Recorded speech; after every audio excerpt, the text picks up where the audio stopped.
Memorial Day Sunday, 2025. 5/5/25. 5/5/25. Before we talk about what a great week we've had and what we've been doing the last few days here at Twin Eagle Ranch, we want to remember what today is really all about. Memorial Day, which is tomorrow, the day we celebrate our military people that have given what we call the ultimate sacrifice. They've given their life for this country, America, the country that God saw fit to allow us to be born in, the country that we're so proud of, this country is so blessed that being born in the United States is probably gives us an advantage over 80 or 90% of the people born anywhere else in the world. That's just exactly what it's all about. And what those military men and women gave their life for was freedom. The freedom to do exactly what Chris and I and Jamie and Mandy did this morning. Go to church, worship God in freedom. Not worrying about police breaking down through the door and throwing us all in jail for worshiping God. Not being concerned about so many things that they are concerned about all over the world. Freedom, of course, is not free. That's an easy thing to say. It's a much more difficult thing to put in reality. Well, we put it in reality here in America for 250 years. And we've done that because of the brave men and women who've gone out there and given everything they have, knowing that they could lose their life for this country any day. And those that did are the ones that we honor tomorrow. We're not celebrating Memorial Day. We are honoring those American men and women who've given their life for this country in combat, in war. I've told this story. I was named after my uncle Jimmy, that was lost in an invasion, I believe in Iwo Jima, missing in action for quite some time, considered dead. And I was born. My dad was in the Air Force at the time. My Uncle Jimmy was a Marine. Uncle Gene was in the Navy. They had it all pretty much all covered at that time. And I was born right in the middle of that war in 1944. A light running 81 years ago, coming up pretty soon. And they named me after my Uncle Jimmy, which most of our family presumed was gone. He was not, fortunately. He was injured badly, shot up really badly. And but made it back to America, lived a long, fruitful life out in California, and was a remarkable man. And that's who I was named after. A lot of the men, young boys at that time, that was on that invasion, those are the ones we're honoring today, tomorrow, Memorial Day. Those are the ones that did not make it back, that were missing in action, and then declared that they didn't make it. Dead in action, killed in action. It's so humbling when we think about how any one of us could love a country enough to give their life for it. And yet it happens over and over and over again. And it has throughout this 250 years that we've been in existence. And it breaks my heart to see people protesting America on college campuses and talking about death to America, and us allowing that to happen right here on our grounds. I don't really understand what that happens. I do not understand a political party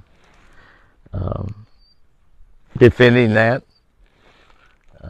Yes, we have free speech in this country, but when you gun people down, kill people, just because you don't believe what they are, just because you believe that they're the wrong race, the wrong color, which happened this week. I just don't believe we need those kind of people in Oklahoma. I don't believe we need these kind of people in Washington, D.C. I don't believe we need those kind of people anywhere in America. And many of them are here illegally. Others are here on student visas. And they're here for one reason, to try to destroy America, the country that we love. I think it's about time regular Americans kind of stood up and said enough is enough. Free speech is free speech. when you're talking about defeating America, when you're defending those that are talking about defeating America, wiping America off the map, wiping a certain race or color of people off the map, I don't think we have any room for it here in America. So as we honor those who've given their life for this great country of ours, we need to really protect it and fight hard for it for another 250 years. For another 250 years. And we're so blessed. We're so fortunate that we are a country indivisible under God. Under God is the most important part. We had a big party here last night. We had that party because of, and as we prayed before we ate crawfish, we had a big crawfish boil. As we prayed before we ate those crawfish, we honored those veterans that we're just talking about right now. We are very fortunate right now. Our military was kind of dilapidated, but over the last 3 or 4 or 5 months, we've had record in enlistment into our military. We have a volunteer military. We do not draft people. I went through that draft myself, but we don't draft people. It's a volunteer army, and enlistments is at record paces in all branches of the army. All branches of the army. All branches of the military. Army is just one branch. Air Force, Marines, Navy, Space Cadets, the whole thing. They're Coast Guard. All the branches enrollment is up because people are proud of America again. Proud of America and proud to serve America. And I just want to thank the families of those that are honoring their loved ones, their sons and daughters, their mothers and fathers, that their grandmas and granddads that gave their life for this country. Just want to honor them in the biggest way possible. The crawfish boil we had last night was fantastic. We had, I don't know, I never counted, probably 35 or 40 friends here, 50 maybe. We did about 150 pounds of crawfish. My buddies from Steve Cagle and Terry and from Louisiana, they cooked up the crawfish. They brought me, several years ago, a man down there gave me a great crawfish boiler. We hooked it up to propane bottles, and we had crawfish and potatoes and corn and sausage and a bunch of desserts that my friends all brought. We just had a spectacular time. Went from about 7 o'clock until pretty close to midnight, actually, before it was over, and just ate crawfish until we, couldn't hardly eat any more crawfish. We did have a little takeover to take home to my grandson Lightning, who didn't get to make it and can eat about a bag or two by himself. Took some home to my son-in-law Jack, who was on call. He's a cardiologist who was on call this weekend, and so he could not get over, I think, 15 or 20 minutes away from the hospital all weekend, so he missed that also. But we did send some home with Sherry, and she should be getting close to getting back home right now, as a matter of fact. We're having storms around. You can hear it rumbling and rattling. We are under a tornado warning right now, although bright sunshiny sky. I looked at the radar. The storm's a little bit north of us. Sherry just sent me a note and asked me if I was in the tornado shelter, and I said, not doing anything here. But we had a great church this morning. We honored the families. We honored the families, and we honored the military families, the military veterans that were there, and honored the ones that have given the ultimate sacrifice. We caught a lot of fish here this week also. I actually didn't get to go out and fish but just a few hours myself with Larry Sissel, and I think we caught 42, I think is what we caught.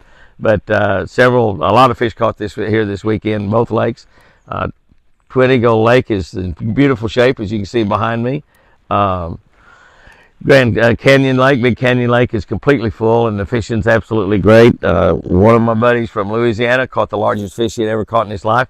Also the largest fish that was ever caught out of Big Canyon Lake. Keep wanting to call that Grand Canyon. It is Grand Canyon as far as we're concerned. But Big Canyon Lake is weighed 12 pounds, 15 ounces. They got a picture of it on the scales at 12 pounds, 15 ounces. I caught one over 12 over there, but it was not 12 pounds, 15 ounces. So that's the largest fish that's been caught over there at the Eagle. They carefully weighed that fish and carefully put her back in the water. So, my largest fish ever is only 13.1. I've caught 80 bass now over 10 pounds, but only one that over 13. And so I'm going to let that 12, 15 give him a little time, maybe this fall or maybe next spring, and hopefully catch that fish again at a weigh over 13 pounds. That's the greatest thing about bass fishing, the greatest thing about catch and release, the greatest thing about marvelous hooks is most likely that fish is not hurt a bit. And it was actually the first fish they caught that day. The very first fish that, or the very first fish he caught that day anyway. And she's still swimming around over there. So we know that this time next year, for sure this time next year, there'll be one over 13 pounds swimming around over there. So we had a fantastic week. Also, we had a fantastic week up in Duluth, Minnesota. I went up to Duluth, Minnesota, and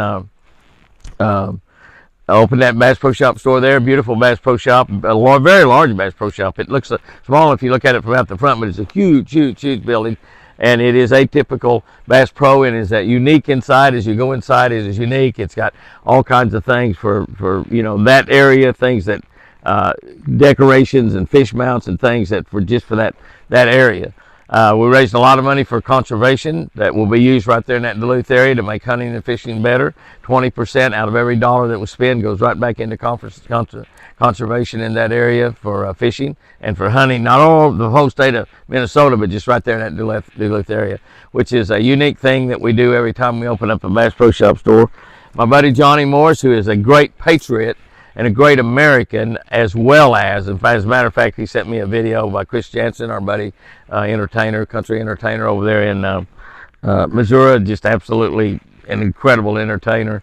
Plays a harmonica, plays the strings, breaks strings on his guitar, and you might remember him from, I'd buy me a boat. If I had $1 million, I'd buy me a boat and a truck to pull it.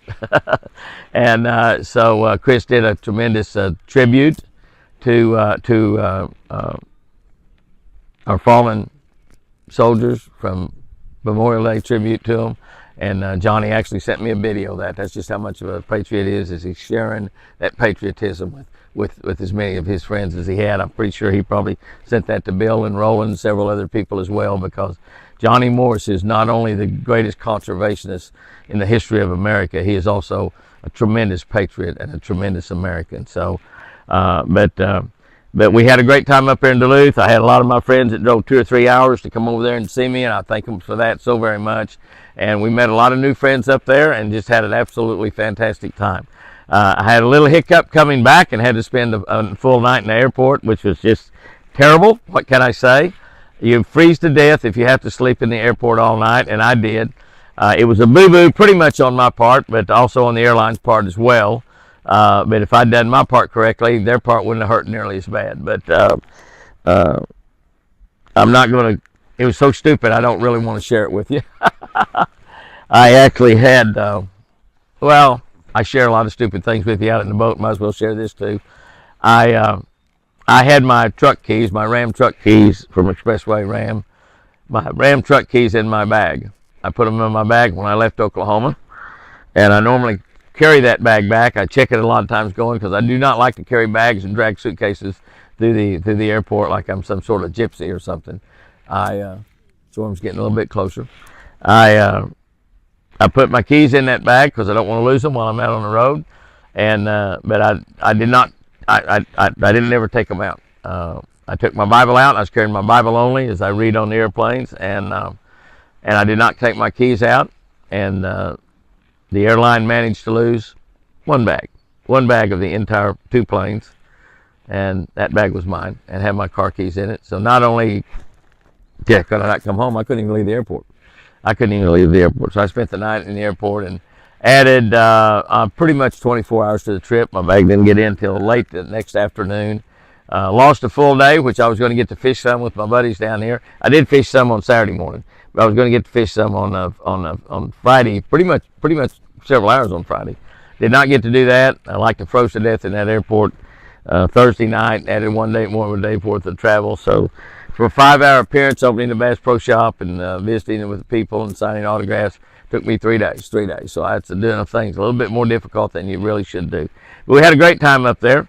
We got another appearance coming up. The very next one is June 6th. It's the Kids Day, a Kids Day up near Grafton, Illinois. It's Pierre Marquette State Park, and it's the first Saturday in June, which is maybe, don't quote me on this, but I think it's June 6th. It's the very first Saturday in June. It's next Saturday, as a matter of fact, I guess, next Saturday. But no, it's one Saturday after that. We got one more. What's today? 25th. Yeah, that would be. But anyway, it's the very first Saturday in June. Pierre Marquette State Park. Everything's absolutely free, and they've got over 30 activities up there for the kids to do. It's a family fishing day is what they call it. If you're anywhere within 2 or 3 hours of Pierre Marquette State Park, and that might be Pere Marquette State Park because it's actually spelled P-E-R-E, and I don't know if I'm saying it right. It may not be Pierre, it may be Pere Marquette State Park. It's near Grafton, Illinois. Y'all know where it is, right there on the Illinois and the Mississippi rivers, and it's just a beautiful park that they have there. They've got all kinds of fishing activities set up. You can actually win prizes, and if you complete 7 of those activities, win a badge or win a prize, and fantastic. My buddy Tim Girardi from Mountain Man's going to be there. Camo the Clown's going to be there. We'll have a band. We'll have some other outdoors folks there that are doing outdoor shows. So it's a great place to meet people, have fun, and your kids will just have a ball. So if you're anywhere around Grafton, Illinois, that first Saturday, I think the event starts about 9 or 10 o'clock in the morning, runs until about 3 or 4 o'clock that afternoon. Free, and if your kids have never fished, if you've never fished, but you want to get your kids involved in a great, wholesome sport, a sport they can do all of their life. When they're 80, 90, 95, 100 years old, they can still be fishing and still be loving it. I can attest at 80 or 81, you'll love it just as much as you did when you were 8 or 9. So I can attest to that. That's absolute fact. So if you're up there, that will be there at that event, and I will be the following Sunday, which is June 15th, Father's Day. I will be over at the brand new church in Farmington, Arkansas. That's right, in Farmington, Arkansas. That's just before you get to Fayetteville if you're coming from Oklahoma.